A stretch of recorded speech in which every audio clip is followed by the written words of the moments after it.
Greetings and welcome to the United States Transhumanist Party Virtual Enlightenment Salon. My name is Gennady Stoliarov II, and I am the chairman of the U.S. Transhumanist Party. Here we hold conversations with some of the world's leading thinkers in longevity, science, technology, philosophy, and politics. Like the philosophers of the Age of Enlightenment, we aim to connect every field of human endeavor and arrive at new insights to achieve longer lives, greater rationality, and the progress of our civilization. Greetings, ladies and gentlemen, and welcome to our U.S. Transhumanist Party Virtual Enlightenment Salon of Sunday, February 16th, 2025. Today, we have a fascinating conversation in store for you about personalized longevity consulting and what approaches are possible to extend lifespans and health spans today. Joining us is our panel of U.S. Transhumanist Party officers and members, including our Director of Visual Art, Art Ramon Garcia, our Director of Scholarship, Dr. Dan Elton, our Director of Publication, Zach Richardson, our member from Texas who leads the Texas Transhumanist Party, Alan Crowley, and our special guest today is Kira Marie Nightingale. She is the founder of Strategic Scientific Innovation Consulting, LLC, or SSIC.LLC. She is an integrative biologist who specializes in personalized longevity consulting, where she helps individuals optimize their health, create tailored strategies, and explore innovative therapies to support longevity and vitality.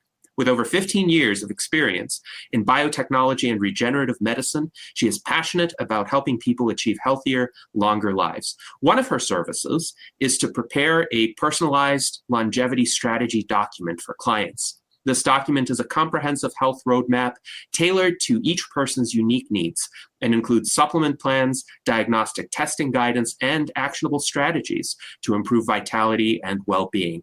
So welcome, Kira. I'm really pleased that we are able to have you as our guest today. And please tell us more about personalized longevity consulting, the path that led you there, and what insights can be gleaned from it.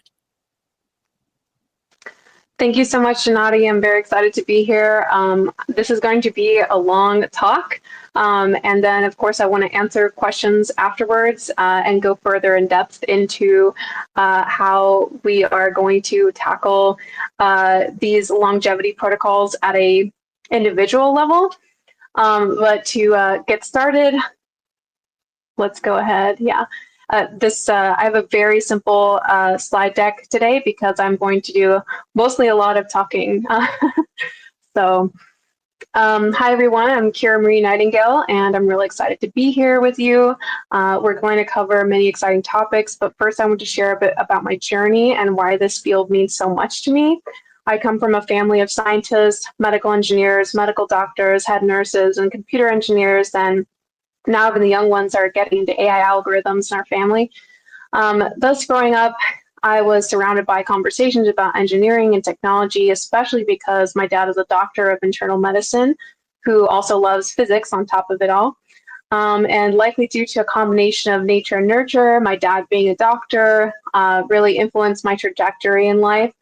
One of many of my most favorite memories, in fact, is one with my dad dancing around the living room, my little feet on top of his, as he'd ask me one thing on repeat. He'd ask, "What are you going to be when you grow up?" And he trained me to say, "Not a doctor."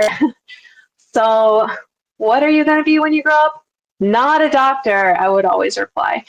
So, but for me, the reality was that, apples don't fall far from the tree, and I had a natural inclination and interest in medicine.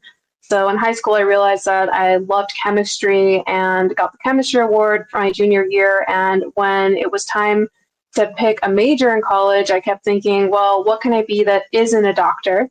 So I chose to focus on biotechnology because I realized that, as the name implies, biotechnology is for those who want to innovate on the future of medicine. Then sometime in my freshman year of college, which was in 2009, I saw a TED Talk that changed my life forever, and it was called The Roadmap to End Aging by Aubrey de Grey. That talk opened my eyes to the vast possibilities of regenerative medicine and the scientific pursuit of not just slowing aging at the cell level, but reversing. And I have to say, it clicked instantly. It made so much sense to me, and I knew this was a direction I had to take, and one of the primary missions that I would dedicate my life to. Then after graduating with my degree in 2012, I eventually connected with the local biohacking community in Austin, Texas, where I had the chance to get more hands-on lab experience and help produce novel gene therapies with a young startup called BiniCircle, based on a novel idea using circular DNA to deliver gene therapies. Later, I supported a company pioneering whole-body female rejuvenation stem cell techniques, in particular, that were also beneficial for fertility during a very challenging time after the passing of their CEO, ensuring that their groundbreaking technology survived that tragedy. Then turning to COVID, and that time there was a surplus of jobs, and I was given the opportunity to prove myself in a more traditional lab setting, and I ended up becoming the lab director of a small diagnostics lab, primarily doing QRT, PCR tests during that time, and there were many days of operating the entire lab myself with just one other coworker. So I chose a more non-traditional path for my higher education in biotechnology by choosing to get hands-on experience rather than more debt than I could probably pay off in my lifetime, because, and because of that, I contributed to cutting-edge gene therapies, female rejuvenation therapies, and I never stopped learning despite not being in school for another 6+ years. You can always learn and continue to read, scientific papers, and I did exactly that. I read, wrote, and shared science all the time. As many of you might know, my media channel, Radical Science News, and that, grew organically just from sharing scientific information up to 100,000 organically grown followers, where we shared, and, I shared information from all the fields of science. But anyway, so I never stopped learning, and I took that foundational knowledge and that I gained in college and continued with that. And, I let my love of science and cell biology take me down any rabbit hole, because, once you learn how to read scientific papers with a bunch of stuff that looks like jargon, you never lose that skill. You only get better at it over time. So with that very long introduction over, I'm excited to share what I've learned and where I see the future of medicine going based on what I know right now in early 2025. I think it's important to first start with the early days of medicine. So, in the early days of medicine, much of the practice was based more on guesswork and trial and error rather than on scientific principles. So early practitioners, they would catalog symptoms and experiment with herbal remedies, and often with mixed results. And it wasn't until Hippocrates introduced the revolutionary idea that disease had natural causes rather than being punishments from the gods, that medicine began to move forward towards evidence-based practice. So, compared to medicine just 150 years ago, modern medicine is deeply connected to the principles of transhumanism. The idea and philosophical approach that we can and should use technology to enhance human capabilities and extend lifespans. And each major advancement, from antibiotics to organ transplants to gene therapies, is a step towards transcending biological limitations. So, transhumanism is very baked into modern medicine itself, in my opinion. But anyway, let's walk through some key milestones to illustrate the relationship between medical innovation and increased lifespan. So let's go to the next slide. So with the Neolithic Revolution, it was marked by the invention of agriculture, which allowed human populations to settle and grow food. However, living in close quarters with domesticated animals also introduced new infectious diseases, and life expectancy averaged around 20 to 33 years of age. Then in ancient history, Greek physicians like Hippocrates and Galen laid the foundation for scientific medicine, while Roman engineers built aqueducts and sewage systems to improve public health and sanitation, which is very essential. And then life expectancy still remained pretty low, averaging from around 25 years, although some who survived childhood could maybe live, into their 50s and 60s. And then in the Middle Ages, medical knowledge stagnated as religious beliefs often overshadowed scientific inquiry, and luckily hospitals became more common, and translations of Greek and Arabic texts preserved critical medical knowledge, so that was important. And then the average lifespan, even still though, hovered around, the late 20s, so, maybe 27 to 29 or somewhere around there, but before your 30s. And then the early modern period was the invention of the microscope, and that opened new frontiers in the understanding of human biology, while societal factors like poor sanitation still limited life expectancy to around 30 years, and scientific inquiry laid the groundwork for future breakthroughs, at least at that time, but still almost no change. And then during the Industrial Revolution, there was urbanization brought new public health challenges, but also new solutions. So like modern sewer systems and soap production. And then by 1900, life expectancy in Western Europe had climbed to 35 to 40 years. I mean, geez, sewage systems and soap. So anyway, so then for our next slide, do you guys see the next slide? Yes, we do. Okay, just checking. That's all good. Okay, so the late 1900s and early 20th century, germ theory transformed medicine and medical practice. Innovations like antiseptics, anesthesia, vaccines, and antibiotics drastically reduced mortality rates, pushing life expectancy past 50 in many countries. And then, of course, the post-World War II era, breakthroughs in medicine through medical imagery, surgical techniques, and widespread vaccination campaigns brought life expectancy to around 70 by the mid-20th century. So we really have a very big leap there. And then in the late 20th and early 21st century to present, biotechnology has taken center stage with the completion of the Human Genome Project in 2003. Stem cell therapies, exosome treatments, 3D bioprinting, and targeted cancer therapies have all emerged as powerful tools to fight disease. And today, the life expectancy in many developed nations exceeds 80 years old. So as we see, it wasn't until well after the invention of the microscope in 1590, followed by roughly 271 years later by the articulation of germ theory around 1861, that the groundwork was laid for modern infectious disease prevention.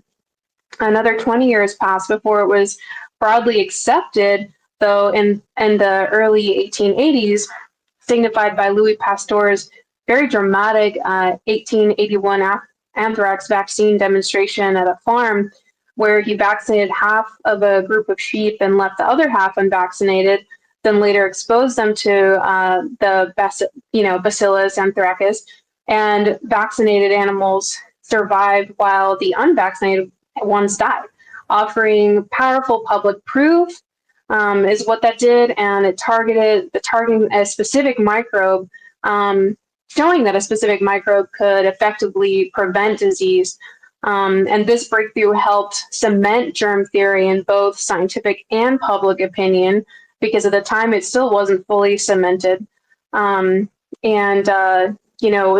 paved the way for improved sanitation protocols and other vaccines, and ultimately raised human lifespans to the 80 plus years that we see today.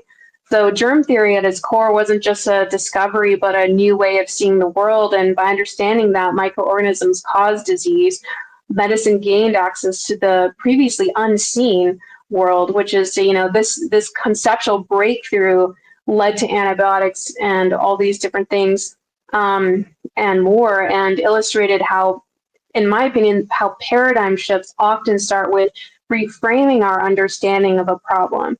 So innovation isn't only about discovering new tools, it's about tackling problems strategically and systematically once we see them in a new light. I think that's very important. We'll get more into that later. So I understand that, to many out there, the discussion about vaccines can sometimes feel divisive, but and that people hold strong personal views or reservations, but regardless of belief, one of the most important developments in recent modern medicine has been the rise of mRNA, messenger RNA vaccine technology, which may be applied not only to combating viral infections, but also personalized cancer treatments, certain autoimmune conditions, and more. So, we can't really talk about modern medicine without, in a way, talking about mRNA vaccines. So let's talk about how it works. So within our cells, DNA is transcribed into mRNA in the nucleus. The mRNA then travels to ribosomes, the cell's protein assembly machines, which read the genetic instructions and link amino acids together to form specific proteins. An mRNA vaccine leverages this natural process by delivering custom mRNA that codes for a harmless fragment of a virus or another disease-specific protein. So that could be for cancer or other things. So our cells then produce this protein temporarily, and the immune system learns to recognize and neutralize it.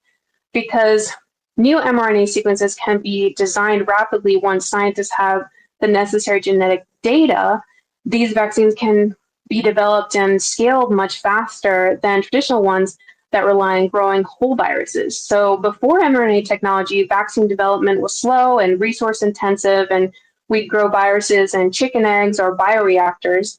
I'm very familiar with bioreactors, so it's a very touchy process and it's not easy. Bioreactors is a very inefficient, very difficult way to produce something, but it's possible. It's just, it's very cumbersome. So but anyway, so they would grow them, in chicken eggs or bioreactors, and either weaken them or neutralize them completely, and then use them to train the immune system. But mRNA technology skips those steps entirely. Instead of delivering a virus, we give the body genetic instructions to produce a harmless protein. So such speed led to streamlined regulatory measures during the pandemic, as we all saw, when governments and health agencies adopted emergency authorizations and expedited trials to ensure that these innovations reach the public as fast as possible, showing that progress can indeed happen at rapid rates if we see the need. So I, of course, do not condone forcing anyone to take something if they do not want to. I believe this was a major mistake by government leaders. For example, if I were to put a regenerative organic food in front of someone, no matter how beneficial and nourishing it might be, forcing them to eat that would still be wrong. So, I share these insights on mRNA technology simply because it represents a remarkable stride in modern medicine, one that could transform not only how we manage outbreaks, but also how we tackle various diseases, including cancer, through highly targeted personalized therapies. So I've had conversations with fellow researchers and innovators who are working on groundbreaking projects in medicine who say that mRNA technology represents a major leap in development. And one group was even working on mRNA solution to cut the mortality incidence after major heart attacks by around 50% by increasing mitochondrial regeneration through mRNA's efficient information delivery system. So its adaptability means we can potentially create vaccines for historically elusive viruses like HIV, or even develop personalized cancer treatments. And this is crucial because we've largely mastered bacterial infections, except for super strains and things. But, we've largely, mastered many bacterial infections. And that's a whole other conversation topic I'd love to talk about sometime as well. But anyway, viruses and cancer remain a significant threat due to their rapid mutation rates and reliance on hijacking host cells or getting around normal mechanisms for survival. So anyway, when you look at where we are today, you see, many older adults living into their 90s, or, in edge cases, people live to 120, which is quite astonishing. And it's a number that's the 120 is, as many of you probably know, but maybe not everybody listening, it's a number often associated with the Hayflick limit, which is the theoretical maximum number of cell divisions before growth stops. However, the oldest verified individual, still reached 122.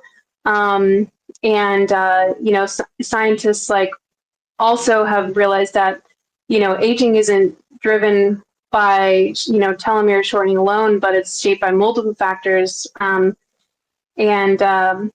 In the meantime, nobody really wants to be, 150 and feel like 150. So our next area of focus, which to me is sorry, I meant to say that, the fact that somebody was able to live to 120 or 122, I mean, this shows that we've reached kind of our current limit, right? And when it comes to lifespan, and that there's a whole other level that basically needs to be unlocked. We have a barrier right there at the Hayflick limit.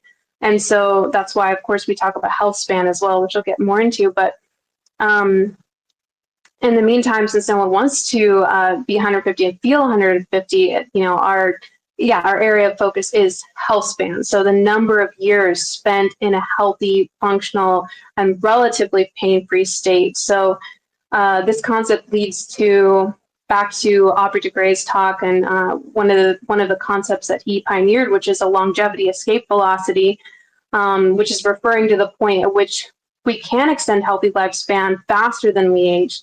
So in other words, if we can develop treatments that add more than 1 year of healthy life for every year that passes, we could theoretically reach a kind of indefinite lifespan. So just to reiterate that, if we can develop treatments that add more than 1 year of healthy lifespan for every year that passes, then we can reach an indefinite lifespan. So, but Aubrey de Grey, he even suggested that the first person to live to 200 may already be alive. So while that's a bold claim, it's based on the idea that medical advancements can follow the exponential growth of computing power. So the real question then to me isn't if we can extend human lifespan and health span, but whether we can overcome the societal institutional barriers that slow down research and innovation in this domain. So that's why I believe in the potential of specialized zones like ZEDES, or zones for employment and economic development, prosperity zones, or even entirely new types of innovation zones, particularly medical innovation zones that are essentially real estate developments cleared for cutting edge research. One example is, as many of you would probably know, is Prospero, which is a ZEDE in Honduras, which aims to foster foreign investment and innovation, though it's faced a lot of challenges and, legal and public acceptance challenges and more, but by offering scientists a place to collaborate in person, free from the bureaucratic inertia that often stifles progress, these zones could serve as modern freedom zones for research, much like Silicon Valley did for computing. And, although Silicon Valley was never a formal special economic zone, it effectively operated as a freedom zone for tech by combining kind of a risk-tolerant culture, minimal bureaucratic barriers, abundant, venture capital, and close ties to academic research at institutions like Stanford. And, this unique mix allowed computing and software to advance far more rapidly there than in other regions. And the parallels are, instructive. If a region can similarly cultivate these conditions for biomedicine or biotech, it could accelerate breakthroughs in healthcare the way that Silicon Valley did for computing. And I think that's really where we're heading next. But anyway, so while creating large-scale research hubs may still lie in the future, the principle pretty much remains clear, is that we must develop flexible, collaborative environments that encourage rapid experimentation, iteration, and discovery, especially in healthcare. In the meantime, we should rethink our approach to medical regulation. Although big government policies are often well-intentioned, they can slow down the deployment of life-saving treatments, and by adapting more adaptive regulatory frameworks akin to the emergency pathways, used for vaccine developments, we could save countless lives today while laying the foundation for even greater advancements for tomorrow. If we, for instance, if we embrace the same mindset shifts that once brought us germ theory, vaccines, and antibiotics, there's no reason that we can't achieve similarly transformative breakthroughs in longevity and health span. Of course, that will require broad support, and given global mortality rates, it's clear that tackling cancer and heart disease should remain among our highest priorities. So, as his TED Talk, Aubrey de Grey, he did lay out what he calls the 7 deadly sins of aging, the primary forms of biological damage that accumulate in our bodies over time, and these range from mitochondrial mutations, genetic mutations, intracellular junk, to extracellular junk, and depletion of stem cells, and so on. But de Grey's core arguments is that aging is not an unchangeable fact of life, but rather a cumulative biological process, and that we can learn to slow, stop, or even reverse by developing therapies to repair such damage. So today we've already seen promising advances towards addressing the root cause of aging, senolytics drugs, which can be obtained over the counter or by prescription, and they're designed to clear out senescent cells or zombie cells that no longer divide yet linger in the tissues, contributing to inflammation and organ damage. And then meanwhile, gene therapies such as those that I helped develop and grow it, like I said, manufacture in the early part of my career, show potential for upregulating protective genes and even extending telomeres, the protective caps on your chromosomes. Each time a cell divides, you guys probably know some of this, but each time a cell divides, its telomeres shorten, eventually reaching a critical length that stops further division. And this cellular countdown clock is closely tied to aging and many age-related diseases. But we've begun to move away from merely treating symptoms of aging and towards targeting its underlying mechanisms. And this fundamental shift from reactive medicine to preventative medicine, and then even going beyond, preventative to like what I want to do for my clients, what I'm already starting to do for my clients is basically going from preventative to optimization of their health at the cellular level through various methods and techniques and principles, and then going into regenerative medicine. So taking it, from optimization to repair and regeneration.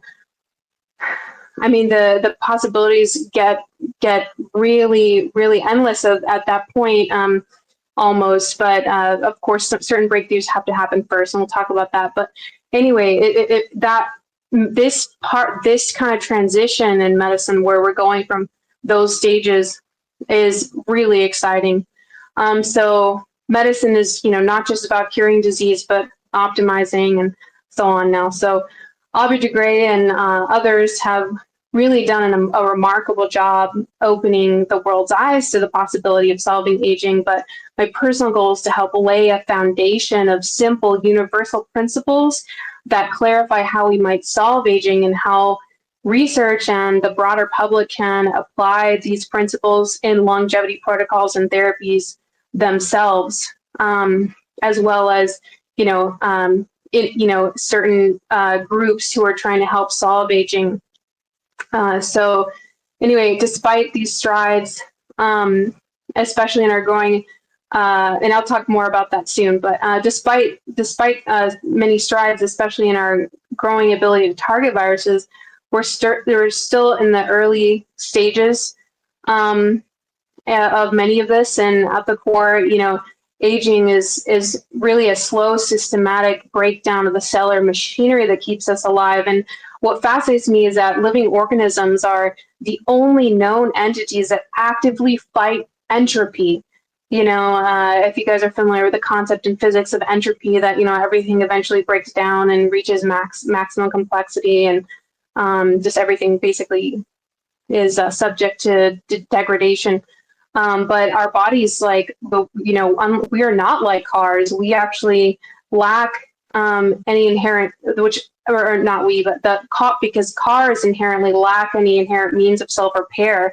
But humans do repair themselves, and some creatures do it far better, achieving lifespans much longer than ours. For instance, the Greenland shark, which has been documented to live hundreds of years, and the immortal jellyfish, which can reverse to its earlier stage of life, a polyp, effectively back to a polyp, which is a tiny little jellyfish, effectively resetting its biological clock by studying these organisms, we gain insights into repair mechanisms and regenerative strategies that can inform human longevity research. So this is why, to me, nanotechnology, the engineering of materials at the molecular scale is so crucial. But in essence, drugs are already forms of nanotech. They're precisely engineering molecules that interact with our proteins and DNA and cellular structures in targeted ways. And by refining these molecular tools, we can potentially fix or replace damaged components within our cells and tissues. And I'm just showing here on the slide deck this is a circular DNA. This is what you typically have in your mitochondria. So your mitochondrial DNA is circular. It's just kind of this concept to show, and then also to show here in the slides, like, this is an example of just the biomechanical and electrical process that happens in our cells, all the time, through ATP synthase or synthesis, and here is ATP synthase, which is, this is a machine right here. It has a turbine. Our bodies are already nanotechnology, that we're already self-repairing machines. I think it's important to show this to the broader audience here. The complicated movements and connections here of this biomechanical machine that's ATP synthase. This is the molecule that helps produce ATP through a ion, or through a not ion, but through a proton hydrogen gradient in the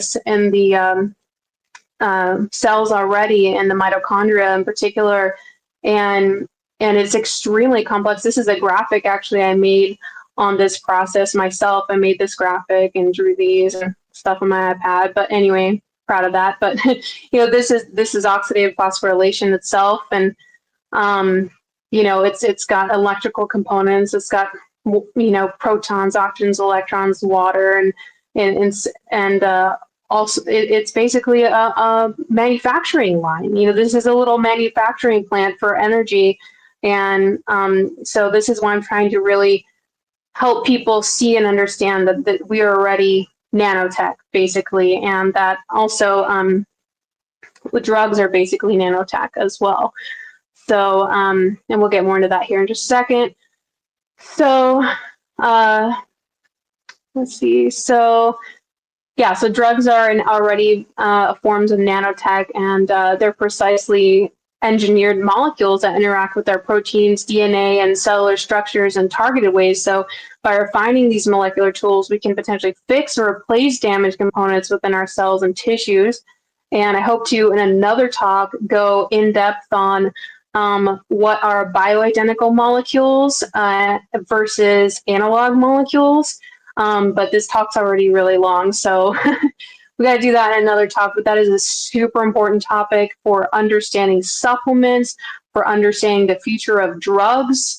And you got to make sure to tune in for that one, whether that be on my YouTube or here again or somewhere else, because that's a super critical one to go into. So telomere extension, let's get back into that. So my conversations with Dr. Bill Andrews, who pioneered telomere extending gene therapies, further highlighted this potential. So telomeres shorten with each cell division, and telomerase, the enzyme that rebuilds telomeres, could slow or reverse this process. While gene therapy can introduce or enhance telomerase in our cells, such treatments remain complex and expensive. So Dr. Andrews argued that small molecule drugs capable of activating telomeres might be more scalable and cost effective. And if these drugs are successful, they could offer a straightforward population-wide means to slow, stop, or even reverse telomere shortening, which, again, to remind my general audience here that isn't familiar with this topic, your telomeres are what dictate your Hayflick limit, which is, again, the number of times that your cells can replicate and divide, which is what creates that roughly 120-year lifespan limit. So all of this ties back to Aubrey de Grey's concept of longevity escape velocity, is if medical science can extend healthy lifespan by more than 1 year for every year that passes, we'd effectively outpace aging. So over time, exponential progress in these therapies could push us into the realm of indefinite lifespans. And de Grey even suggests that the first person to live was to 200 has already been born. I personally think that if the following, happens correctly, then and we can expedite processes, then, there's a lot that we can be done. So that's the takeaway, is that, in other words, scientific innovation, it requires freedom. It requires freedom to experiment, to iterate and question established norms. And the pandemic demonstrated that by streamlining regulatory pathways, we can go from concept to distribution in under a year. And we did that with mRNA vaccines for that specific disease, but we didn't lower necessarily I personally feel like we didn't lower safety standards. We just sped up the approval process, and in doing so, saved millions of lives. So imagine applying that same agility to longevity research with innovation zones like ZEDES, or places more similar to Silicon Valley, but like in a medical sense, and with regulatory approvals and things, and or reduced regulation, one of the two. And scientists could work unimpeded and by outdated regulations, in my opinion, and they could be hubs for breakthroughs. And anyway, I can go on that for a long time too, because that's also something I consult in right now, is sustainable developments. But anyway, of course, creating these zones in the United States or elsewhere would require policy shifts and broad public support. Again, in the meanwhile, if we just that this is very important, I think if we rethink how we approach innovation, big government regulations, and everything, like basically we could, create something that is has less inertia. And ultimately, if we seize the opportunities in senolytics gene therapies, telomerase activation, and drug discovery, nanotechnology, we can treat the symptoms of aging, and not just treat, but but to also resolve the root causes.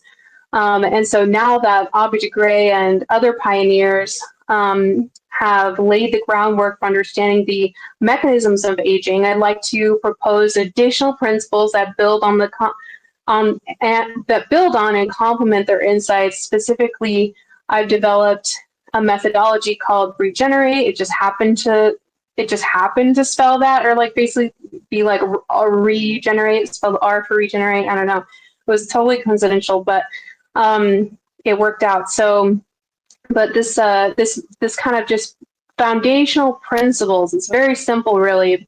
But I think if we applied these, and I think many scientists are already applying this, by the way, they're just not calling it this.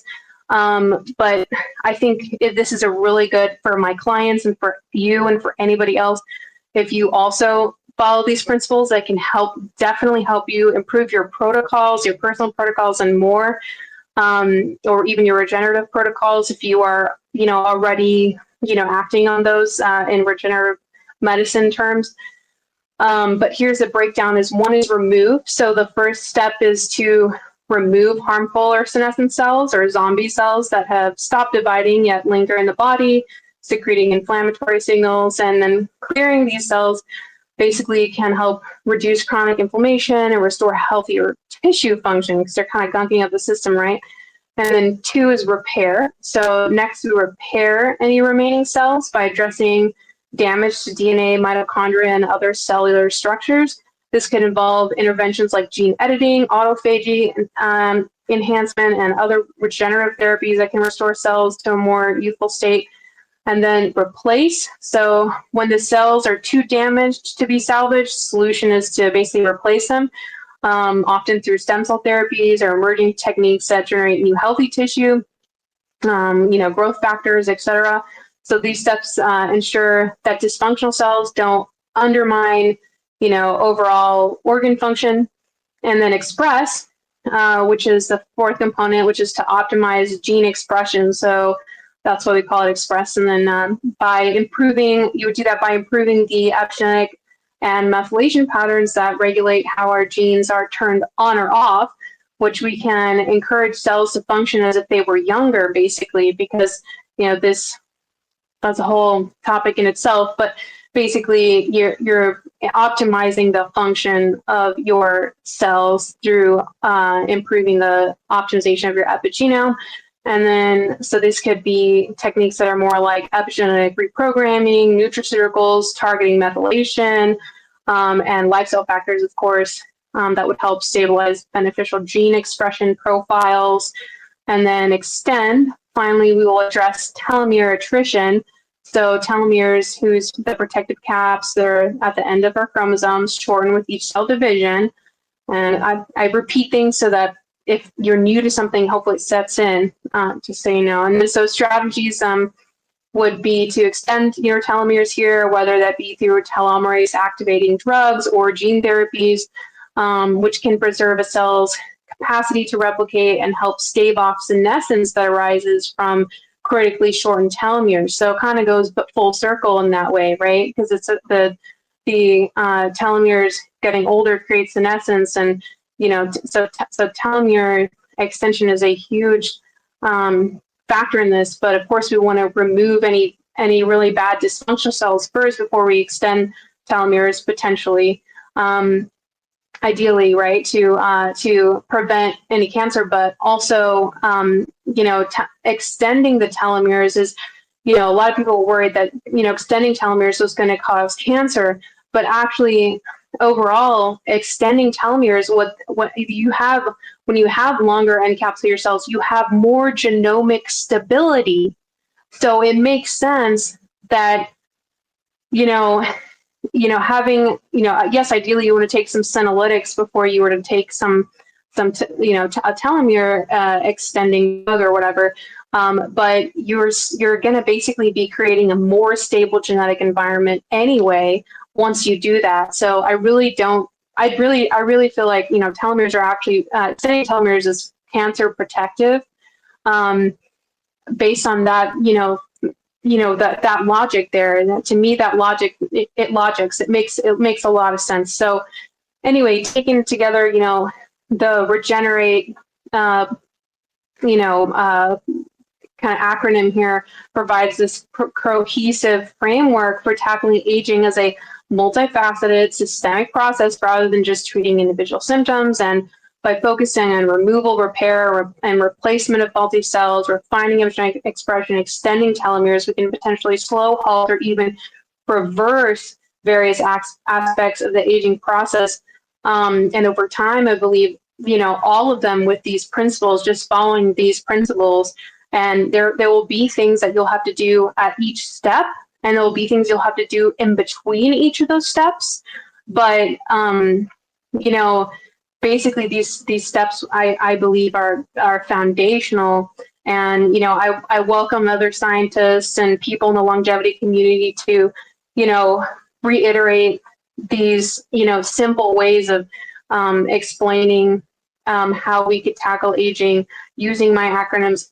Acronym is fine. Of course, I like credit, but it's fine if you want to use them and explain, like, in this very simple way how we can tackle aging to the general population, because because that's very important. Like a lot of people, even very smart people right now, don't think it's possible to reverse aging, and that they think it may not ever be possible, or maybe they think that we shouldn't, but regardless of what you think you shouldn't or whatever, this is medical progress is, and technological progress is technological progress, and it's inevitable for the most part. Now, it can definitely be slowed down, it can be hampered, it can be sped up, and that is going to be through public education, and and people getting on board, both in the public and the private sector. So, we have to get, everybody is our friend in this situation, governments, and I know you guys know, but, just reiterating, like, governments and helping the public understand these different things, the progress of medicine as a whole, and germ theory, all that stuff is essential for people to get on board with, understand, have less fear about, have more understanding, have more comprehension, because this stuff isn't necessarily easy and to understand, and it has to be learned over and over again. And basically, one thing I also want to say is that I really think that the question of should we solve aging, I think one of the things that we need to look at, and this is why I've highlighted so much here in the progress of medicine here, is that we have already solved like lifespan in a way, to a degree, and up to the 120 limit, we've solved lifespan. Now it's just about solving health span, and then getting and by solving health span and looking at our telomeres, we're going to break that theoretical limit of 120 years old. So by solving health span, we'll be likely solving for aging itself, because nobody, we all like that now we have the potential to live to 100 years old, but nobody wants to feel 100. So I think that just really needs to set in and really sink in with people. And hopefully I've described that well. But yeah, we're already there. Now we just got to solve the slow degradation and process of aging. And now hopefully, like death will be something that's coincidental, especially once we solve cancer. And it could be, through targeted mRNA technologies, it could be through other targeted immunotherapies. But it'll be something like that. It'll be something very targeted and safe, where it's just like a transfer of information. And the next thing is regulatory hurdles. So once we get everybody having this understanding, then it's regulatory hurdles is the next thing. And I think Liz Parrish has a really interesting white paper on that, which I'm sure you guys in this channel have talked about, but also regenerative developments, that's the other path as well. So I know that Gennady had some questions for me, and here's all my LinkedIn, and just made it really simple. I've got a lot of different things, but I think these are the essential ones right here, and I'm open for your questions, Gennady. Yes, thank you very much, Kira, for a most excellent presentation. And I really appreciate the overview that you provided of the progress of medical science from really prehistory to our time, as well as what has been achieved and what remains to be achieved. And my first question is in terms of the individual implications of this.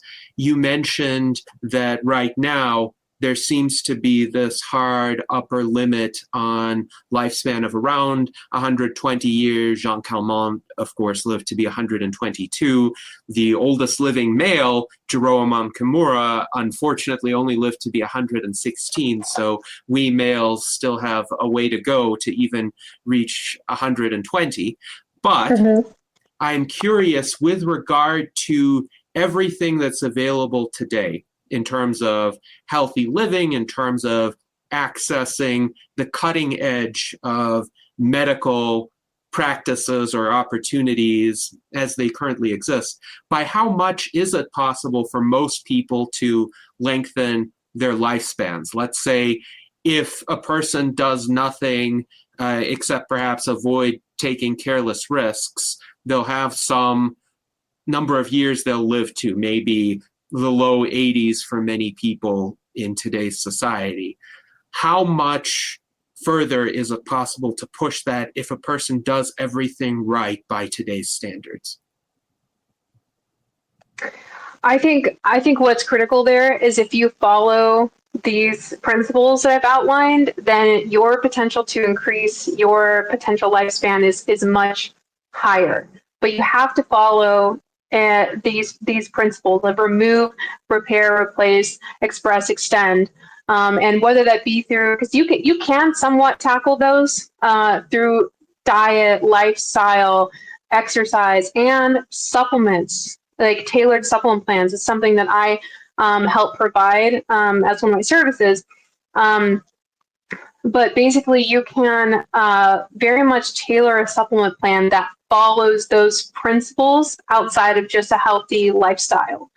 And, of course, there's no longitudinal studies on, if you follow these principles, will that happen?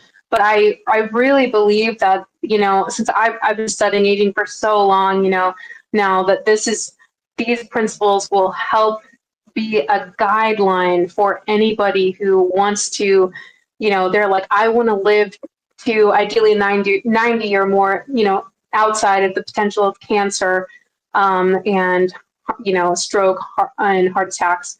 I want to live to, maybe like 80, 90, if you're really lucky, but more like 70, late 70s to 80s, but very, very healthily with less pain.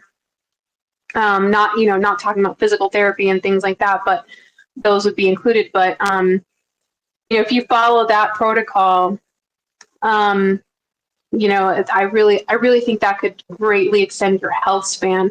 And then also something I didn't get to talk about much, but I'd love to talk about another time is to talk about menopause for women and andropause for men, which I think is very crucial, and bioidentical hormone replacement therapy, and how hormones are a fundamental part of the process of aging, or the not process of aging, but the degradation that people experience, like the thinning of hair for both men and women, and all sorts of downstream effects. Without hormonal homeostasis and optimization, I think a lot of the optimization of hormones in general could greatly increase health span. And I don't think we've seen any longitudinal studies on that yet either, because it's so relatively new. Kira, I got a question. With your principles, would you say they're best pursued necessarily sequentially? For example, say remove and then repair, or can you pursue some of them simultaneously?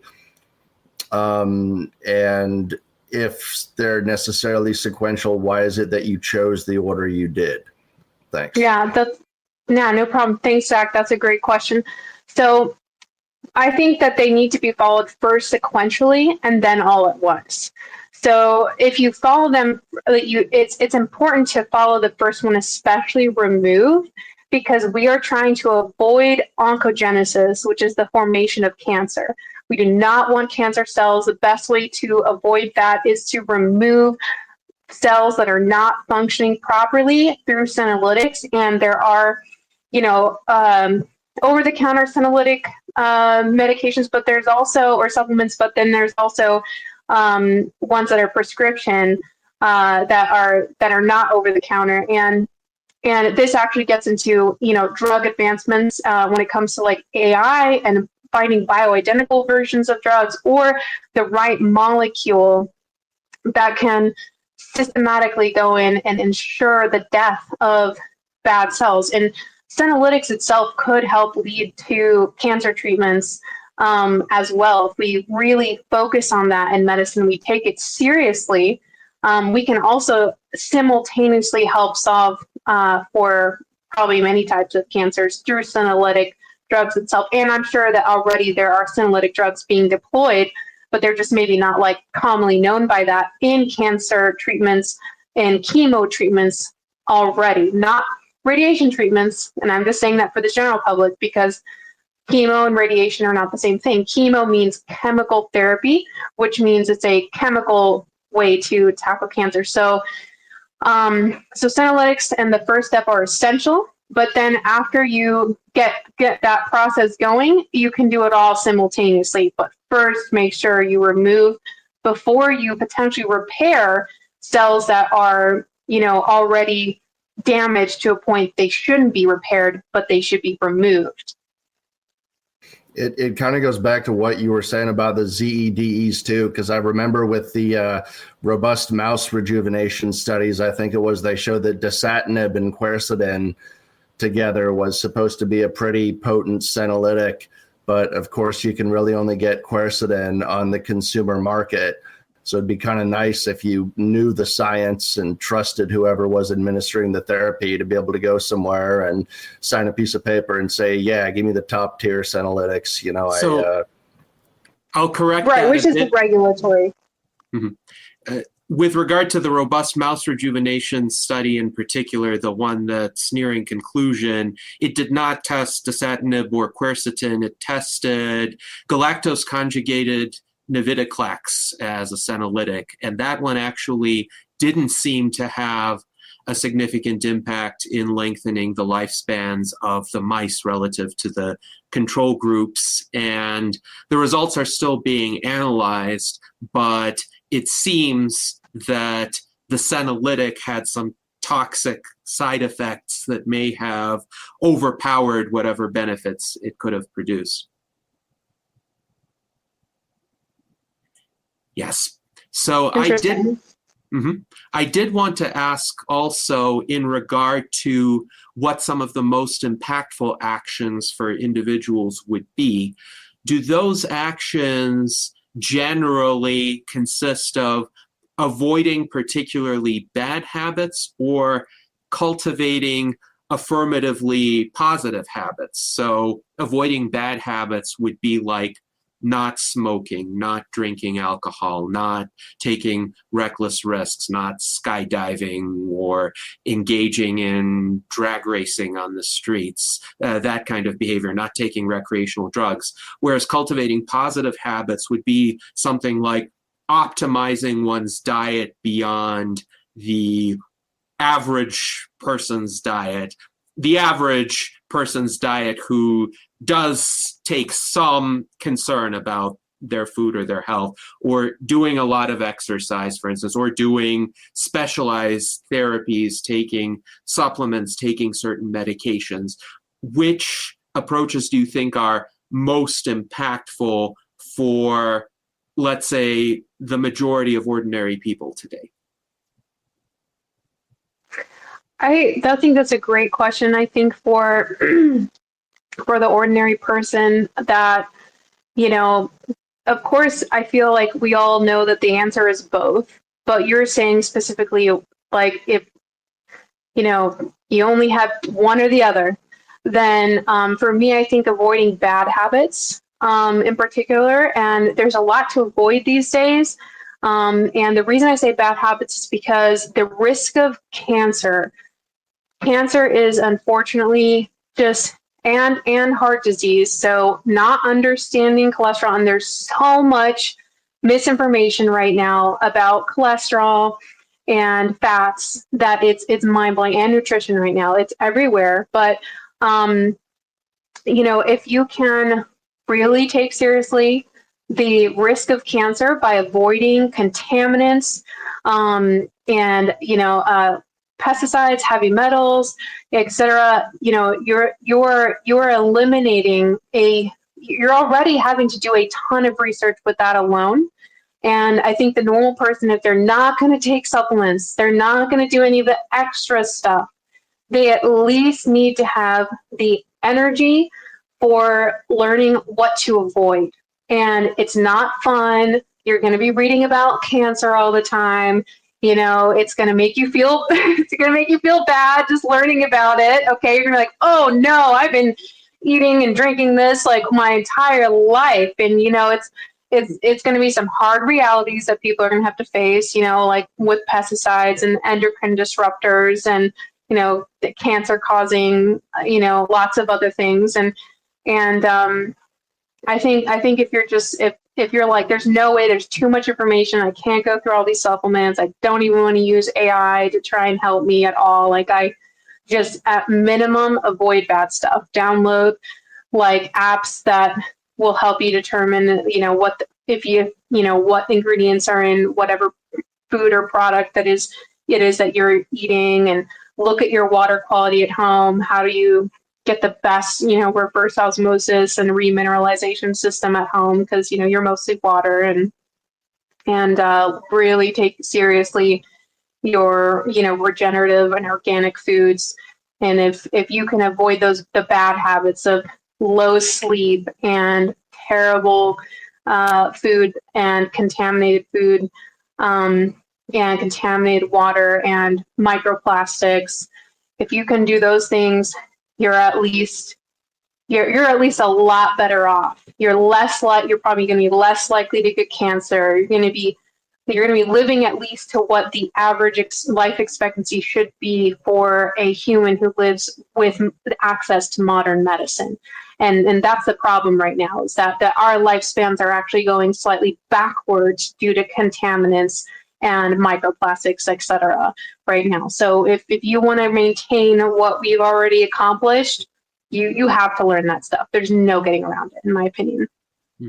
Very interesting. And yes, the risk of cancer is a scary one, because it could, for some people at least, shorten their lifespans to well below the conventional life expectancy. And this is why, even for a fairly risk-averse person, there is not even a guarantee right now of getting to the high 70s, which is the current life expectancy in the United States and much of the Western world. So indeed, avoiding the stimuli of cancer-causing agents would be important. And it's interesting that you focused on contaminants and microplastics in your reply, more so than, say, smoking or drinking alcohol. It was interesting, too. I recently lost my grandfather, who lived to be 91, and he lived for most of his life in the former Soviet Union. I can't say that he was a paragon of optimal health, because he did have several comorbidities by his 80s, and he's even a skin cancer survivor from his 60s. But he did have essentially the nutrition of somebody from the mid-20th century, let's just say, and he probably did not get a lot of the substances that are in the food that's widespread in the Western world right now. So he had a different diet, and I wonder to what extent that contributed versus genetics, because his mother was long-lived as well. So there are a lot of, let's say, multivariate considerations there, which makes it a bit difficult. But I wonder if somebody were to approach you and say, well, I would like your services with personalized longevity consulting, how would you go about essentially interacting with that individual, gathering information from them? What would you want to know, like their own health habits, their family history, their test results, and what would you do with that information? Yes, thank you. And I make condolences for your grandfather. It's very tragic to lose anybody. So, with my clients, the way I tackle it is, very systematically, similar to, the system that I used there. But I also will, look at, I'm HIPAA compliant, so any data that they can give that is useful, depending on what it is that they are wanting. Of course, I can gather and I can look through and I can analyze and. Basically, we're doing that whole process where we're trying to optimize their health. Like, whereas they might go get a hormone panel today, and they're like, "Oh, you're, for a certain aged woman or man, like your hormones are fine." But to me, I would look at those hormones and I would say, "No, they're not fine. They are well below what the healthier version of you when you were younger would have had, and we need to get those to higher or more optimal levels." And so I would be creating basically tailored roadmaps. It's very individual to what the person wants, but basically we would be looking at, supplements. First is the first level because that's the most affordable, right? Outside of lifestyle, like, so they have a pretty relatively good lifestyle. They sleep really well, right now, or they sleep decently. We would optimize that. But, if they exercise a lot, or exercise a good amount, we would optimize that. But that's good, right? And then how their diet is, we would look at, optimizing that, of course. But if those three things are mostly pretty good, then the next level is supplements.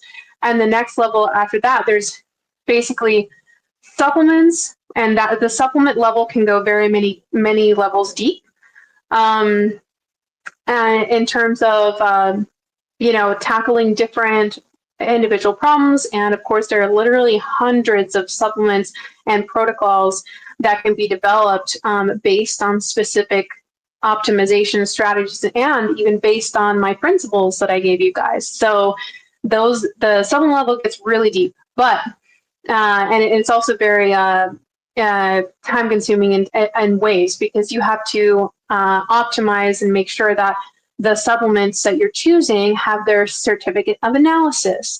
Do they actually have what they claim to have in there, right? Because like a lot of doctors and things will tell you, "Oh, don't take supplements, they're a bunch of BS," and but then you tell the doctor and you're like, "Okay, but for your patients that have vitamin D deficiency, what do? You recommend them vitamin D supplements."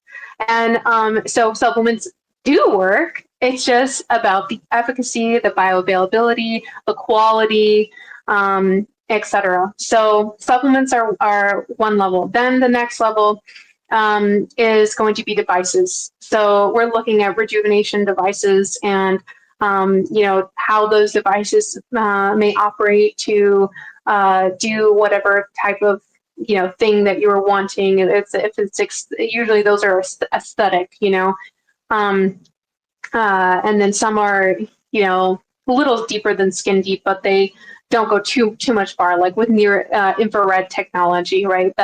That's red light therapy and stuff like that. But so the next is devices, and then the third is looking at your regenerative medicine therapies and tailoring specific plans on that. Now, that can go very many levels deep, and you also would want to utilize my strategy with the with the regenerate strategy, right? You would need to do that, but with the regenerative therapies. But in between that, we can also like a health coach or consultant like me we would go in, and we would also be able to. We should be competent enough, ideally, to go and look at what doctors and specialists they need to go to, help guide the clients to go to those doctors and what to say to them, and to make their time with those doctors and specialists as efficient as possible. That's essential. Because, being that my dad's a doctor, I mean, I know really well, I know both sides of the story. I've heard it over and over and over again from a doctor and other doctors too, and patients, plenty of patients talking about their both sides having qualms with each other, not truly understanding each other. And there's a lot of issues there that patients and doctors have this communication barrier, and a lot of it is due to a time barrier. And so health coaching in general is something I want to see more of in the future. I hope that this talk also inspires other people who are competent and capable like me to go and be a health coach, because you can significantly improve someone's health who does not have a background in medicine, who doesn't have a background in biotechnology, who doesn't have a background in anything like this, and at least help them get through things a lot more easily. Now, AI can help them too, but it's nuanced and AI is wrong sometimes, especially when it comes to the more complex things. It can be, have some little inaccuracies that can make a big difference. So, ideally you want to get an expert or a specialist or, just someone who's competent in this area to help you further refine this. And basically, yeah, that's kind of what I offer is these services. So I will make these tailored plans based on their budget and based on what level depth they can do on each side, and also look at testing and new testing and affordable testing and ways to get that testing and help them analyze it and hopefully bring them all the way to the regenerative therapies and very, very carefully approach that.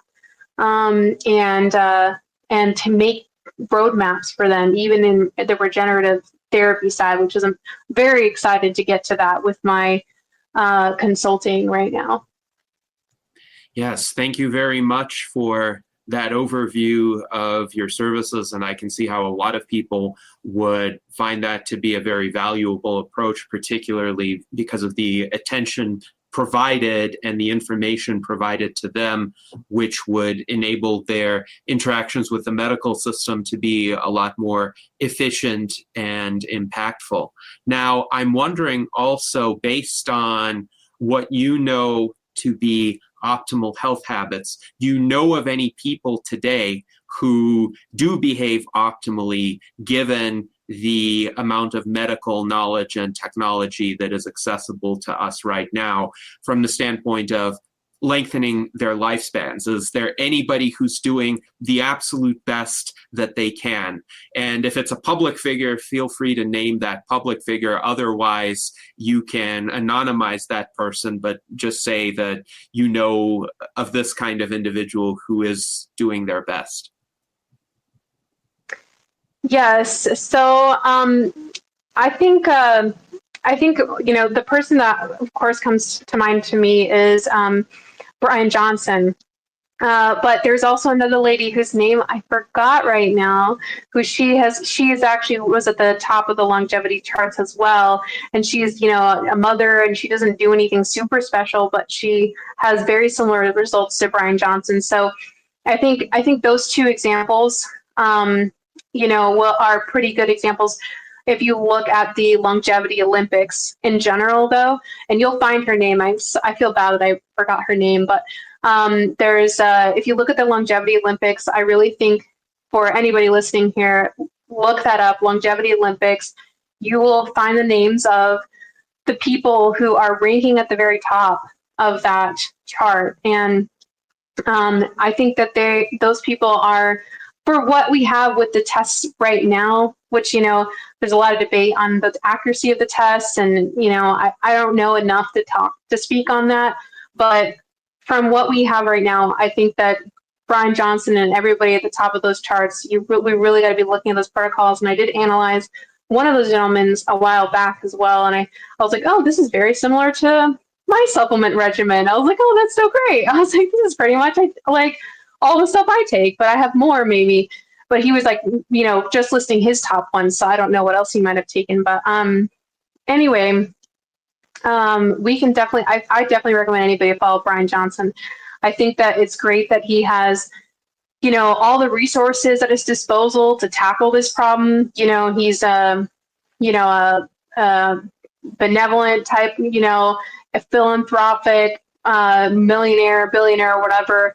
And those definitely do exist. And Brian Johnson's one of them. And he's doing a great job with, really helping to move the field of longevity forward in terms of being somebody who's willing to experiment with himself and test these therapies on himself, and then also further refine the protocols and really look very hard at the, supplements that he's taking and, things like that. And I can totally see if I were in his shoes, I would probably create my own, supplement brand or whatever too, or products, because you just, more, you just know, like, okay, this is, I want to be able to see the quality and be at the beginning stage of the quality control and everything, and really ensure that what I'm getting is what I'm paying for. So it also makes sense that he's even developing new stuff too. It's kind of a natural process.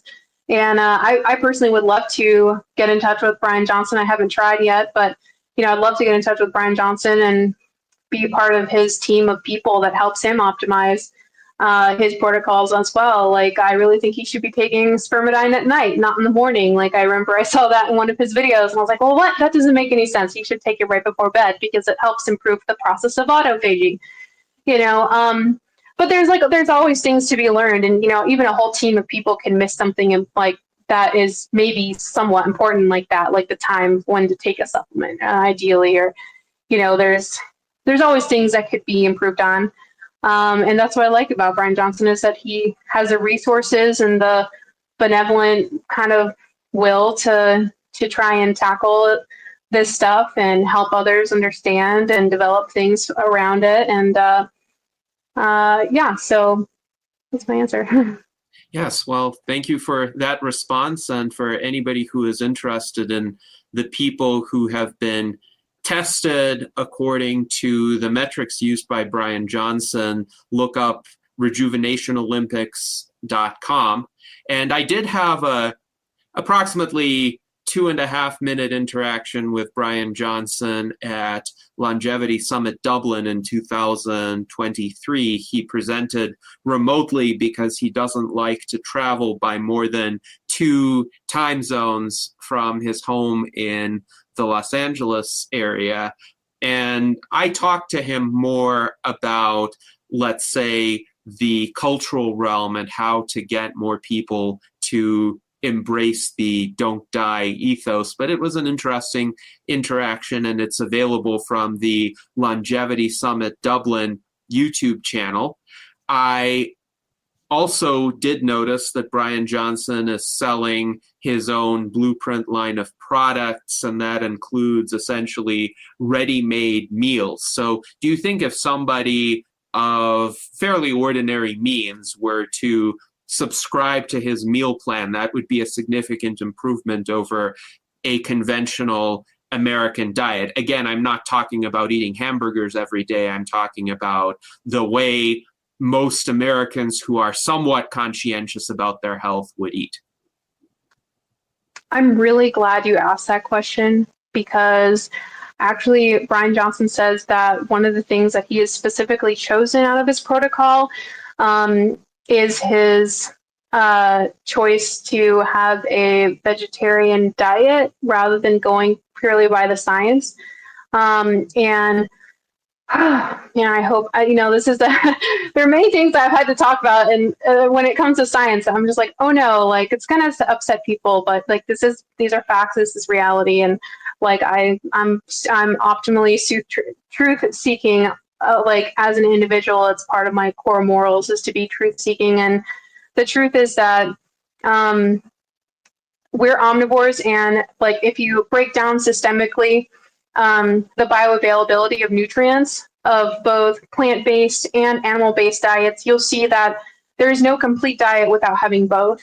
And maybe someone would be healthier for a time on his diet, especially compared to the typical American diet, and it would probably definitely lower the potential of heart disease and stroke and anything that's related to bad cholesterol. But if you want the most bioavailable forms of vitamins and nutrients, you must have a diet that includes both bioavailable nutrients that are more highly bioavailable from animal proteins and animal sources, and you want vegetables and other things as well, nuts, everything, legumes, because there are more bioavailable forms of those vitamins in certain types of vegetables and etc. as well. So it's when I'm looking at supplements even still as well, one of the main factors I'm looking at is bioavailability. And there are different forms of vitamin C and different forms of iron. And the more bioavailable form of iron is in animals. The more bioavailable form of vitamin C is in plants. So, like that's just truth. That's just truth, people. We are omnivores, and we're omnivores for a reason. So this whole carnivore versus vegetarian or vegan, I mean, it's honestly it's just a little ridiculous. But I mean, I'm not shaming anybody who chooses one or the other. It's just, but if we're looking at the science, and you can literally go on ChatGPT right now and put it in most bioavailable forms of nutrients on both of those two sides of the, same coin, and you'll realize that true. So. Mm-hmm. Yes, thank you for that answer. And it's interesting, based on feedback from our viewers, many of them agree with you. I myself am an omnivore, and I don't really have any prohibited foods as such. I will not eat animal organs, and I will not eat exotic species of animals. I also will not eat babies, but that is more of a moral kind of consideration, like no veal, for instance. But I will eat cows, chickens, pigs, etc.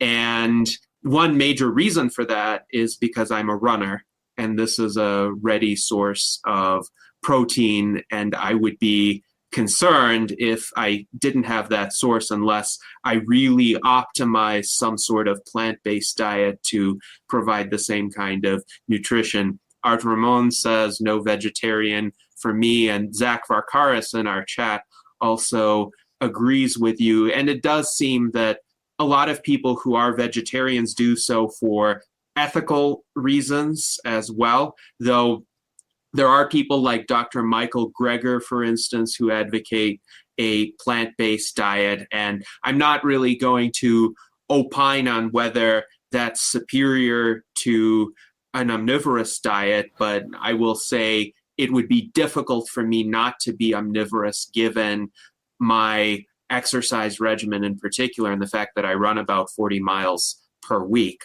But our friend Zach Varkaris also has a question for you. He wonders, how do you advise people to avoid microplastics and other pollutants in the environment when we are surrounded by them in our water, fabric, soil, etc.? So it may not just be a matter of figuring out which foods might not have them. They seem to be everywhere. That's another great question. That is one that gets so detailed, even with my personal protocols to avoid microplastics and other contaminants. But some examples would be, first is your water and your food sources. Try to get those as pure as possible. So I do have a really advanced reverse osmosis system that also remineralizes at home. I spent almost $1,000 on that system. Now I was an early adopter though, so they've gone down to about $300. And they're by a company called Water Drop, and highly recommend those guys. And I can, anyone that messages me, I will link you the options as well. And then And then for food, of course, I really think that's going to have to come down to advanced agricultural systems. And the best way to reduce some of those contaminants, still like pesticides and other things, maybe not always microplastics or forever chemicals, because most food is still, whether it's grown outdoors or indoors, it's getting exposed to microplastics through hydroponic systems, which ultimately the PVC breaks down and releases all sorts of bad stuff. So I do not recommend hydroponic systems, actually. I recommend regeneratively grown, ideally, food. So if you guys have ever seen or understand anything about like regenerative soil science, regeneratively grown foods are a step further from or above, organically grown food. And that will help reduce a lot of the contaminants, or organic is fine too, but at least that will at least help reduce a lot of the contaminants that are related to like chemical inputs like pesticides, etc. And then of course, even in one of Brian Johnson's videos I saw recently, he was saying, look, we're going to have to manufacture our own macadamia nut milk. And I'm like, I get that, because the lining of all things that look like they are paper are actually plastic. Aluminum lining is actually there's lining on aluminum cans, unfortunately. So even if you get canned beans or whatever, there's microplastics in that. Unfortunately, it's such a tragedy. A lot of things come in plastic. Really, I think that's going to be the consumer messaging those companies saying, I have bought X $100 amount of your product. I really would appreciate if you guys switch to glass, or how can you please switch to glass? It's going to have to be the consumer asking for that. And then also, with chicken is like a huge issue with the microplastic contamination, even if you get organic chicken, because of the I forget what the specific chemical name is. I'm usually pretty good at those types of names, but I forget the chemical name for the type of liner that they use to collect for the chickens. That is there's no way to wash off the microplastics from that. So the only way I eat chicken these days is I get a whole organic chicken, and though that's covered in plastic, you don't have to eat the skin.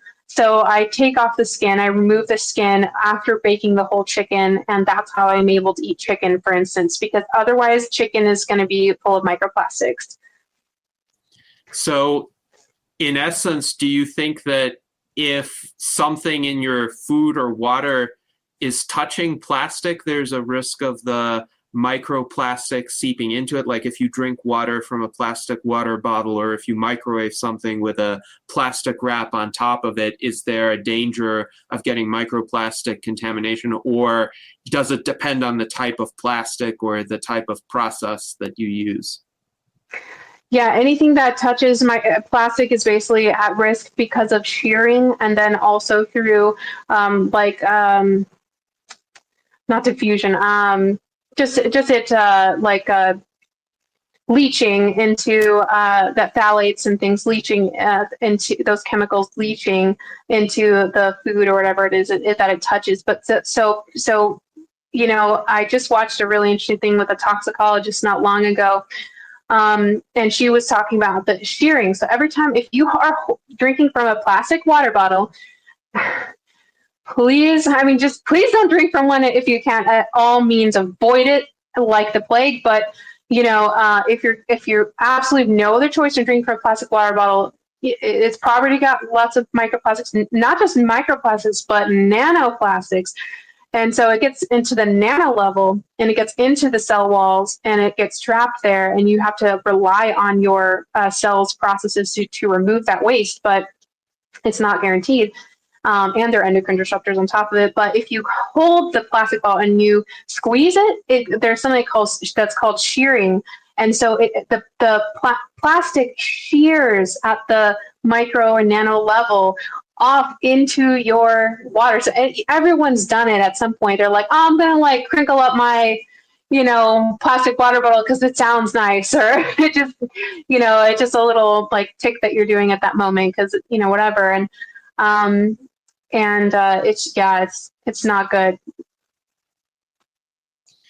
Yes, well, that is definitely a matter of concern, and it's very difficult to avoid, especially because there isn't really a good substitute for plastic bottles. For instance, as a runner, if I want a source of water with me on my run, I'm not going to carry a glass bottle with me. That would be inconvenient in a variety of respects. And Yeah, and those packs, right, are also plastic. I've thought about this a lot, and someone needs to develop basically a stainless steel kind of like square can, or even like ergonomic can or something that you can put on your back.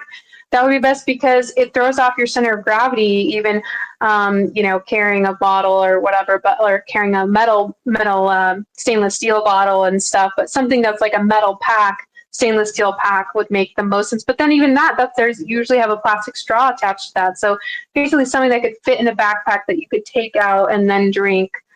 It's very difficult.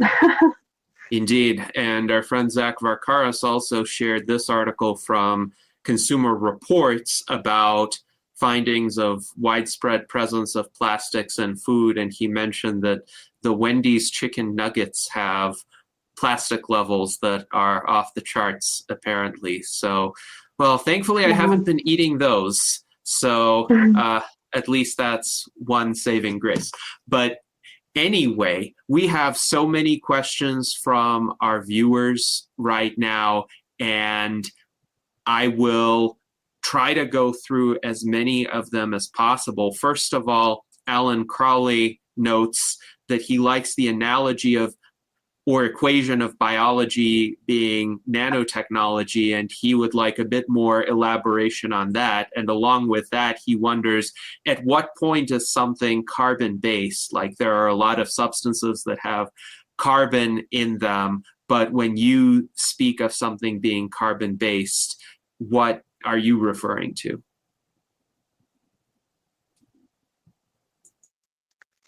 I guess I'll answer backwards. So carbon-based life forms, and basically the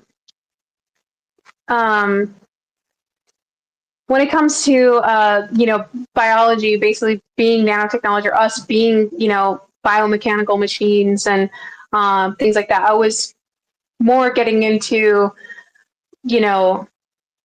the fact that drugs are like nanotech as well, or they can be looked at in that way. And now, though none of us really like that word, like even me, I don't really like that word, the word of a drug, right? But we really have to start seeing drugs as that, because if they can have similar results to a gene therapy when it comes to like extending telomeres, we really have to take drugs and drug discovery more seriously, and the safety of that as well.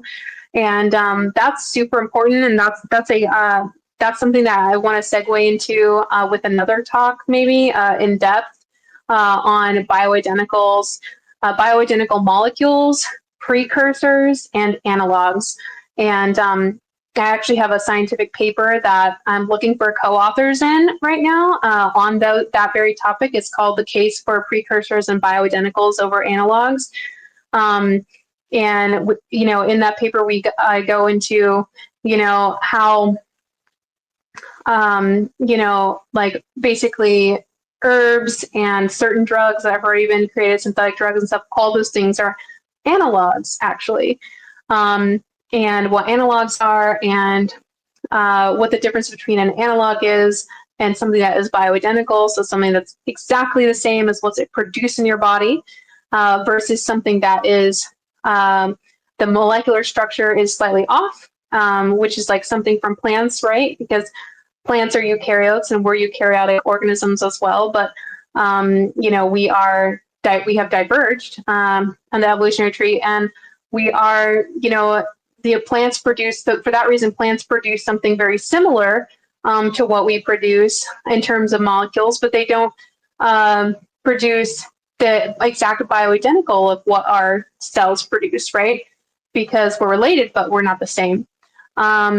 And so even herbal supplements are an analog, and thus there is a need in drug discovery for us to find bioidentical versions of herbs that work pretty well for certain things, so that we can, and the precursors to those, which means the molecules that make and build the bioidentical version that we make and build in our own cells, so that we can give the building blocks of those bioidentical molecules to our body so that we can produce more of something.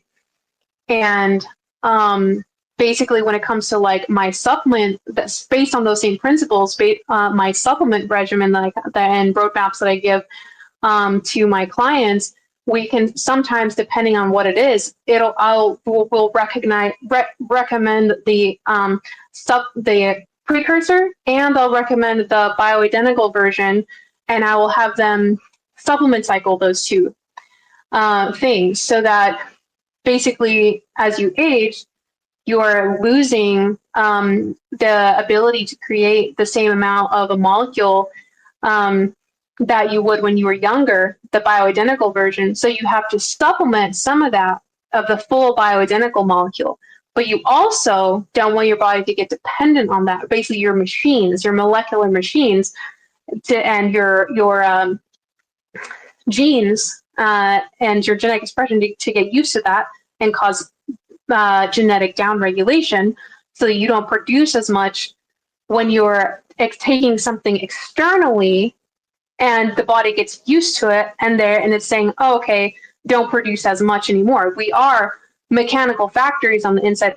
I mean, I love manufacturing and mechanical engineering. My grandfather was a mechanical engineer, and you know, I I love manufacturing techniques.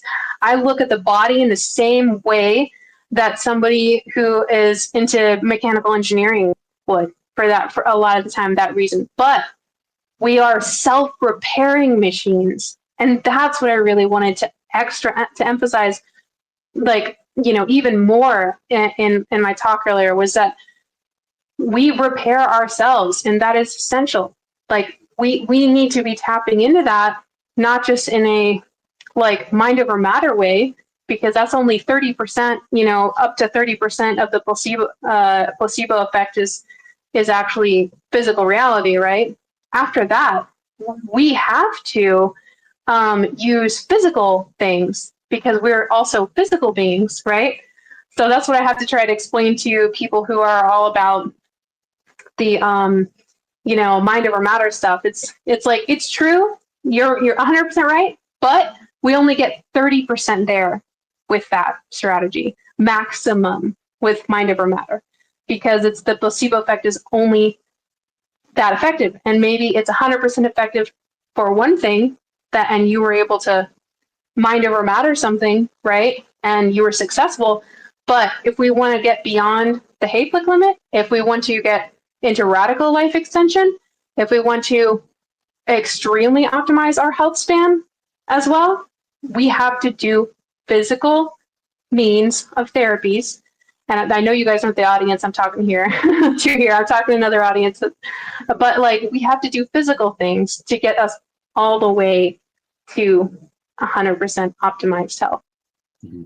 Yes, indeed. Thank you for that answer. And yes, I think the vast majority of us are the kind of audience who does tend to favor physical approaches over mind over matter kinds of approaches, though there is a certain element where one's thinking can help, especially in terms of motivation or pushing through difficulties. If pushing through difficulties is part of the solution for a problem. For example, when I had long COVID, I ultimately resolved it through a graded exercise regimen, but I needed to have the mindset that even though it might not feel like it at the moment, doing what I'm doing consistently is going to lead toward a resolution. But yes, for the vast majority of health conditions, and especially for greatly lengthening lifespans, a predominantly physical approach is going to be needed. And along these lines, a key question that I have for you pertains to whether you think it is possible for most people to reach longevity escape velocity in our lifetimes. And if so, approximately when do you think it would be possible? And could people in our generation or older generations live long enough to live forever, in the words of Terry Grossman and Ray Kurzweil? Now, Ray Kurzweil, I believe, is 76, if not 77 at present, and he thinks he can live long enough to live forever. What do you think about that? And also, what do you think about people who are younger, people who are in their 50s or people who are in their 30s today?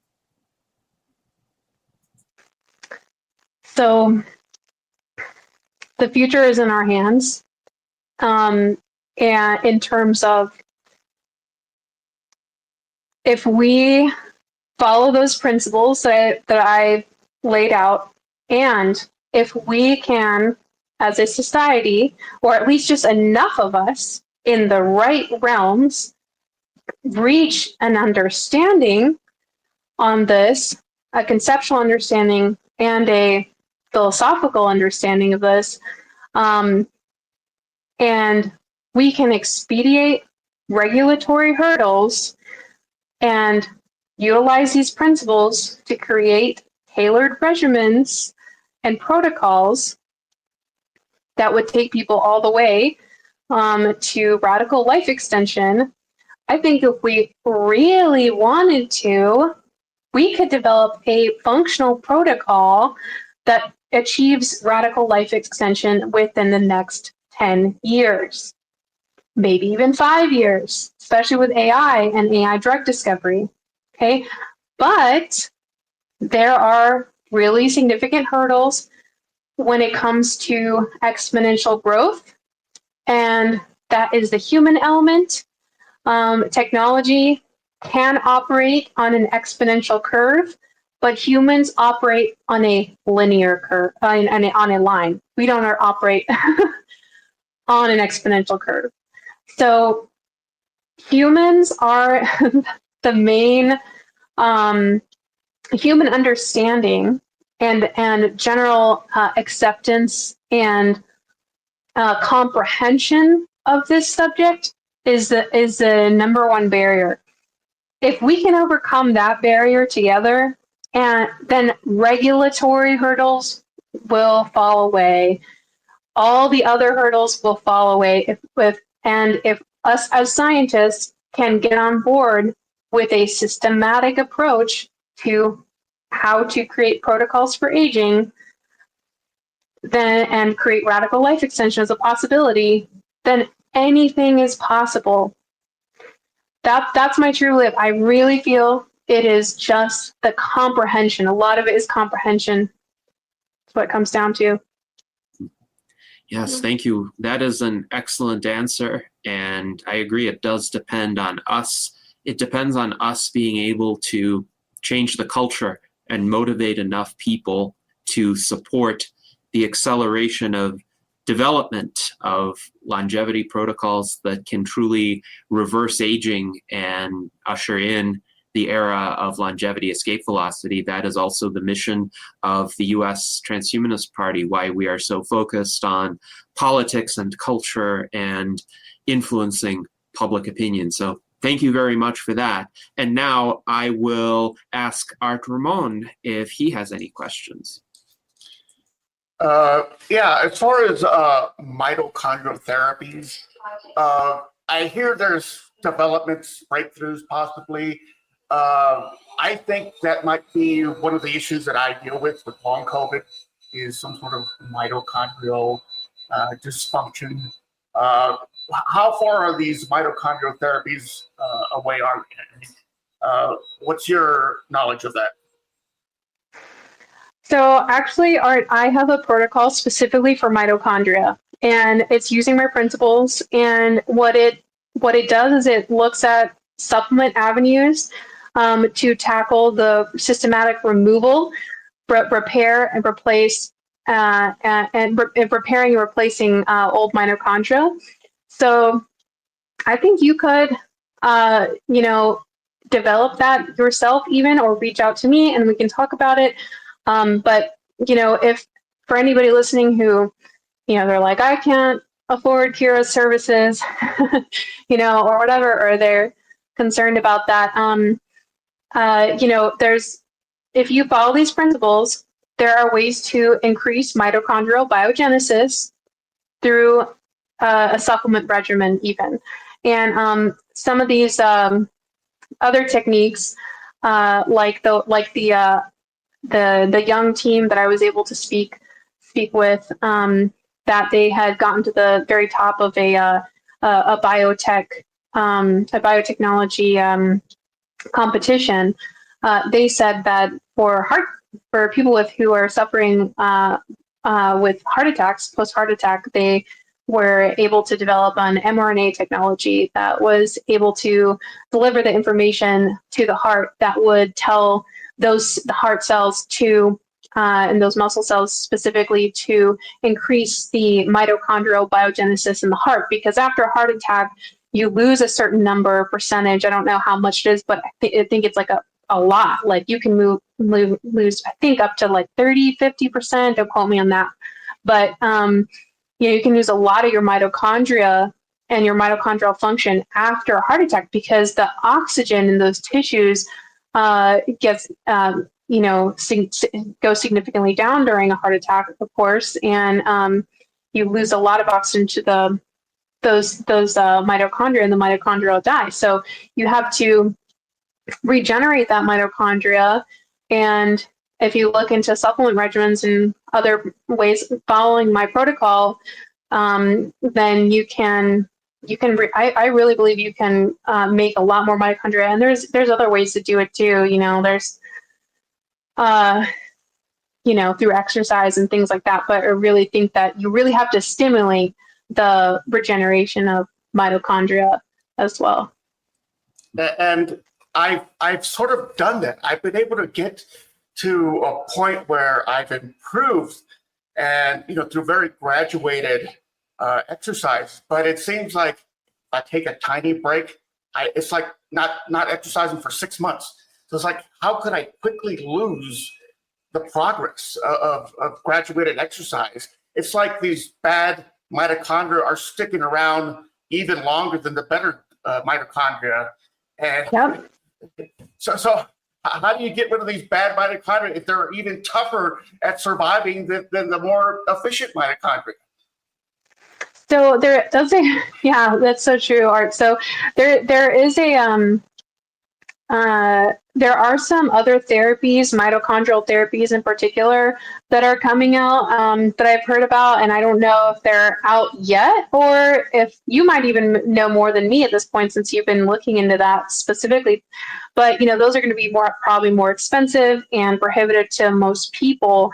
So that's what I'm saying. If you look at or just you look at, let's try to remove that mitochondria first through supplements that help induce mitochondrial apoptosis, which there are supplements out there that do that, or that can hypothetically do that. So we'll have to talk more about that if you want to reach out to me. Okay. We can, yeah.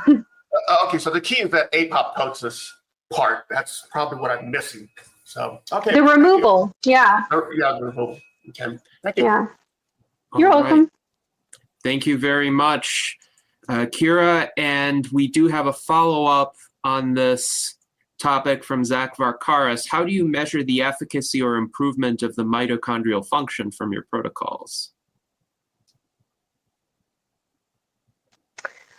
Well, I haven't had the opportunity to work with somebody on that yet. So it just depends. So one thing I wanted to tell you guys is that if you reach out to me about any services and you are able to hire me with these services, you are going to be contributing to my longevity handbook that I started writing back in 2019. And it actually started out as a longevity supplement handbook, and it just ended up evolving into, I was like, this is basically a radical life extension handbook.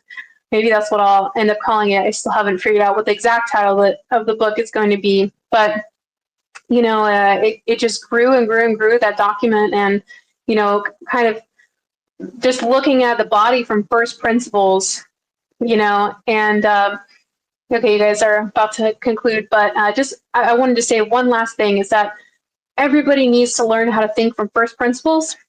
If you can think from first principles on anything, you can solve any problem. I assure you, you can, because looking at something from what are the foundations of something, let's boil it down. And Brian Johnson likes to talk about zeroth principles, and I agree with that too. I think that's a great idea too. But the more commonly known one is first principles. If you're looking at the body from what is the body made out of, what are the foundational elements, minerals, trace minerals, proteins, etc. And testing. Oh my God, I didn't even get to multi-omics, guys. I wanted to talk about multi-omics too. But that's one to look up as well. So basically sequencing all your omes, not just your full genome, but your proteome, your mitochondrial genomes, your your epigenome, everything. Yeah. Yes, well, thank you for that response, and we should definitely have you on as a guest again to delve into this, as well as the other areas that you mentioned that we just didn't have time for today. I do think we can fit in one more question in the 2.5 minutes that we have remaining. This one is from Josh Universe. He wonders, what are your thoughts on cryonics, and do you think it will still be a viable Plan B option in a longevity portfolio? Oh my gosh, that was the last thing I wanted to mention. I didn't even get to mention at all was cryonics. Yes, I want to do a whole talk on that sometime. In depth on the process of, I know it's a morbid topic, but on the process of dying and reversing that process, and it's a lot more complicated and interesting and nuanced than people think. I am a cryonics policy holder, and I still believe in cryonics. I think it's a really great Plan B. I think everybody should have a cryonics policy. That's how I truly feel, because even if we were to achieve radical life extension, you do not want to miss out on the boat of being able to be revived as well. And once people understand that death is a very actually slow mechanical process, again, looking at us as machines and how those are all just biomechanical processes, electrical processes even, and really truly understanding that from that kind of first principles level of what we are, people will see that cryonics is not a sham. Cryonics is a real Plan B. Yeah. Yes, thank you very much for that answer. And of course, we have hosted many virtual enlightenment salons with distinguished cryonicists, and we will continue to do that to inform people of this Plan B and hopefully catalyze some advancements in both the technology and people's uptake of it. Daniel Tweed, our 2024 vice presidential candidate, writes cryonics should be no more controversial than induced medical comas. And he also has a compliment for you, Kira, such a knowledgeable guest. Thank you very much for joining us today. I think we learned an immense amount about where, let's say, the cutting edge of healthy lifestyle practices, as well as what is available for people who are determined to lengthen their lifespans and health spans would be. And I really wish you all the best in your personalized longevity consulting practice. I hope you do get to write that handbook and share the insights that you gain from interacting with people of a wide range of attributes and life situations. And we definitely want to have you on as a guest to discuss all the topics we couldn't get to today. For now, I hope that we can all live long and prosper.